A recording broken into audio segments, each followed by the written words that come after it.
आप सभी को मेरा नमस्कार। आज मैं आप सभी के समक्ष धनतेरस की 3 कथाएं प्रस्तुत कर रही हूँ। इन तीनों कथाओं का धनतेरस के दिन से अलग अलग संबंध है। सबसे पहले आप सभी को धनतेरस की हार्दिक शुभकामनाएं। धनतेरस का त्योहार दीपावली आने की सूचना देता है। यह कार्तिक मास की कृष्ण पक्ष की त्रयोदशी को मनाया जाता है। इस दिन सायंकाल में लक्ष्मी जी का आवास माना जाता है। इसी दिन धन्वंतरी वैद्य समुद्र मंथन के समय अमृत का कलश लेकर प्रकट हुए थे। इसलिए धनतेरस के दिन बर्तन खरीदने की परंपरा है।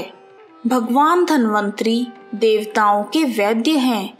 इनकी पूजा करने से आरोग्य सुख की प्राप्ति होती है। मान्यता है कि भगवान धन्वंतरी विष्णु जी के अंशावतार हैं। इस समस्त संसार में चिकित्सा विज्ञान के विस्तार और प्रसार के लिए भगवान विष्णु ने धन्वंतरी का अवतार लिया था। भगवान धन्वंतरी के साथ साथ धनतेरस के दिन माँ लक्ष्मी और यमराज की पूजा भी की जाती है।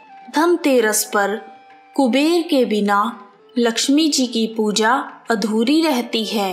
धनतेरस की संध्या के समय घर के मुख्य द्वार पर एक दीपक जलाया जाता है। कुछ स्थानों पर यह दीपक नाली के पास जलाया जाता है। इस संबंध में एक रोचक कथा है। आइए शुरू करते हैं। बहुत समय पहले हंसराज नाम का एक प्रतापी राजा था। एक बार वह जंगल में शिकार खेलने गया। वह जंगल में भटकते हुए राजा हेमराज के राज्य में पहुंच गया। राजा हेमराज ने थके हारे हंसराज का स्वागत किया। उसी रात हेमराज के यहाँ पुत्र का जन्म हुआ। इस खुशी के मौके पर हेमराज ने राजकीय उत्सव में सम्मिलित होने के लिए हंसराज को कुछ दिनों के लिए रोक लिया। बच्चे की छठी के दिन पूजा के समय देवी प्रकट हुई और बोली, जिस बालक के जन्म पर इतनी खुशियां मनाई जा रही हैं, वह अपने विवाह के चौथे दिन मृत्यु को प्राप्त हो जाएगा। इस भविष्यवाणी से सारे राज्य में शोक छा गया। हेमराज और उसके परिवारजनों पर तो कहर ही टूट पड़ा। सबके सब स्तब्ध रह गए। ऐसे विचित्र समय में हंसराज ने हेमराज को और उसके परिवार को हिम्मत बंधाते हुए कहा, मित्र, आप तनिक भी विचलित ना हो। इस बालक की रक्षा मैं स्वयं करूंगा। संसार की कोई भी शक्ति इस बालक का बाल भी बांका नहीं कर पाएगी। हंसराज ने यमुना के किनारे एक भूमिगत किला बनवाया और उसी के अंदर राजकुमार के पालन पोषण की व्यवस्था करवाई। इसके साथ साथ राजकुमार की प्राण रक्षा के लिए हंसराज ने ब्राह्मणों से अनेक प्रकार के अनुष्ठान, यज्ञ, मंत्र जाप आदि की व्यवस्था भी करवाई। धीरे धीरे राजकुमार बड़ा हुआ। उसकी सुंदरता और तेज की चर्चा सर्वत्र फैल गई। राजा हंसराज के कहने से हेमराज ने राजकुमार का विवाह कर दिया। जिस राजकुमारी से युवराज का विवाह हुआ था, वह साक्षात लक्ष्मी लगती थी। विधि के विधान को कौन टाल सकता है। विवाह के ठीक चौथे दिन यमराज के दूत राजकुमार के प्राण हरने के लिए आ गए। राज परिवार और प्रजाजन राजकुमार के विवाह की खुशियां मनाने में मगन थे। राजकुमार और राजकुमारी की छवि देखकर यमदूत भी विचलित हो गए। जिस समय यमदूत राजकुमार के प्राण लेकर चलने लगे, उस समय ऐसा हाहाकार मचा जिससे द्रवित होकर दूत भी रोने लगे। इस घटना के कुछ समय बाद एक दिन यमराज ने प्रसन्न मुद्रा में अपने दूतों से पूछा, तुम सब अनंत काल से पृथ्वी के जीवों के प्राण हर रहे हो, क्या तुम्हें किसी पर कभी दया नहीं आई? इस पर एक दूत ने सिर झुकाकर कहा, हे यमदेव, ऐसे प्रसंग तो कम ही आए हैं, किंतु एक घटना अवश्य हुई है जिसकी स्मृति मुझे आज भी विह्वल कर देती है। यह कहते हुए यमदूत ने हेमराज के पुत्र के प्राण हरण की घटना सुना दी। इस दुखद प्रसंग से यमराज भी विचलित हो गए। इसे लक्ष्य करके दूत बोला, हे नाथ, क्या कोई ऐसा उपाय है जिससे इस प्रकार की अकाल मृत्यु ना हो? तब यमराज ने कहा, जीवन और मृत्यु सृष्टि का अटल नियम है तथा इसे बदला नहीं जा सकता, किंतु धनतेरस को पूरे दिन का व्रत और यमुना में स्नान कर धन्वंतरी और यम का पूजन दर्शन अकाल मृत्यु से बचा सकता है। यदि यह संभव ना हो तो भी संध्या के समय घर के प्रवेश द्वार पर यमराज के नाम का एक दीपक जलाना चाहिए। ऐसा करने से असामयिक मृत्यु का सामना नहीं करना पड़ता। इसके बाद से ही धनतेरस के दिन धन्वंतरी पूजन और प्रवेश द्वार पर यम दीपक जलाने की परंपरा है। कहानी सुनने वालों का भी भला और सुनाने वालों का भी भला।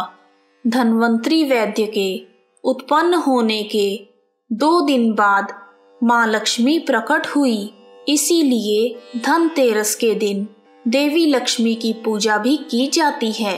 और कहा जाता है कि एक समय जब भगवान विष्णु मृत्यु लोक में विचरण करने के लिए आ रहे थे, तब लक्ष्मी जी ने उनके साथ चलने का आग्रह किया। तब विष्णु जी ने कहा, यदि मैं जो कहूँ अगर तुम वैसा ही मानो तो फिर चलो। तब लक्ष्मी जी उनकी बात मान गई और विष्णु जी के साथ भूमंडल पर आ गई। कुछ देर बाद एक जगह पहुंचकर भगवान विष्णु ने लक्ष्मी जी से कहा कि जब तक मैं ना आऊं तुम यहाँ पर ठहरो, मैं दक्षिण दिशा की ओर जा रहा हूँ, तुम उधर मत आना। विष्णु जी के जाने पर लक्ष्मी जी के मन में उत्सुकता हुई कि आखिर दक्षिण दिशा में ऐसा क्या रहस्य है जो मुझे मना करके भगवान स्वयं चले गए। लक्ष्मी जी से रहा ना गया और जैसे ही भगवान आगे बढ़े, लक्ष्मी जी भी पीछे पीछे चल पड़ी। कुछ ही आगे जाने पर उन्हें सरसों का एक खेत दिखाई दिया जिसमें खूब फूल लगे हुए थे। सरसों की शोभा देखकर माँ लक्ष्मी मंत्रमुग्ध हो गई और फूल तोड़कर अपना श्रृंगार करने के बाद आगे बढ़ी। आगे चलने पर एक गन्ने के खेत से लक्ष्मी जी गन्ने तोड़कर चूसने लगी। उसी क्षण विष्णु जी आ गए और यह देखकर लक्ष्मी जी पर नाराज हो गए और उन्हें शाप दे दिया कि मैंने तुम्हें इधर आने से मना किया था, परंतु तुम नहीं मानी और किसान की चोरी का अपराध कर बैठी। अब तुम अपने अपराध के प्रायश्चित के लिए इस किसान के यहाँ 12 वर्ष तक सेवा करो। ऐसा कहकर भगवान विष्णु लक्ष्मी जी को वहीं छोड़कर क्षीर सागर चले गए। तब लक्ष्मी जी उस गरीब किसान के घर रहने लगी। एक दिन लक्ष्मी जी ने उस किसान की पत्नी से कहा कि तुम स्नान करके पहले मेरी बनाई इस देवी लक्ष्मी का पूजन करो, फिर रसोई बनाना, तुम जो मांगोगी वह मिलेगा। किसान की पत्नी ने ऐसा ही किया। पूजा के प्रभाव और लक्ष्मी जी की कृपा से किसान का घर दूसरे ही दिन अन्न, धन, रत्न, स्वर्ण आदि से भर गया। लक्ष्मी जी ने किसान को धन धान्य से पूर्ण कर दिया। किसान के 12 वर्ष बड़े ही आनंद से कटे। फिर 12 वर्ष के बाद माँ लक्ष्मी जाने के लिए तैयार हुई। विष्णु भगवान लक्ष्मी जी को लेने आए। तब किसान ने उन्हें भेजने से इनकार कर दिया। तब भगवान विष्णु ने किसान से कहा, इन्हें कौन जाने देता है, यह तो चंचला हैं, कहीं नहीं ठहरती, इनको बड़े बड़े नहीं रोक पाए, इनको मेरा शाप मिला हुआ था, इसलिए 12 वर्ष से यह तुम्हारी सेवा कर रही थी। तुम्हारी 12 वर्ष की सेवा का समय अब पूरा हो गया है। किसान हठ पूर्वक बोला, मैं लक्ष्मी जी को नहीं जाने दूंगा। तब लक्ष्मी जी ने कहा, हे किसान, तुम मुझे रोकना चाहते हो तो जैसा मैं कहूँ वैसा करो। कल को तेरस है, तुम कल घर को लीप पोत कर स्वच्छ करना, रात में घी का दीपक जला कर रखना और सायंकाल में मेरा पूजन करना और एक तांबे के कलश में रुपए भरकर मेरे लिए रखना। मैं उस कलश में निवास करूंगी, किंतु पूजा के समय मैं तुम्हें दिखाई नहीं दूंगी। धनतेरस के दिन की पूजा करने से वर्ष भर मैं तुम्हारे घर से नहीं जाऊंगी। यह कहकर वह दीपकों के प्रकाश के साथ 10 दिशाओं में फैल गई। किसान ने लक्ष्मी जी के कहे अनुसार पूजन किया। उसका घर धन धान्य से पूर्ण हो गया। इसी वजह से हर साल धनतेरस के दिन माँ लक्ष्मी जी की पूजा होती है।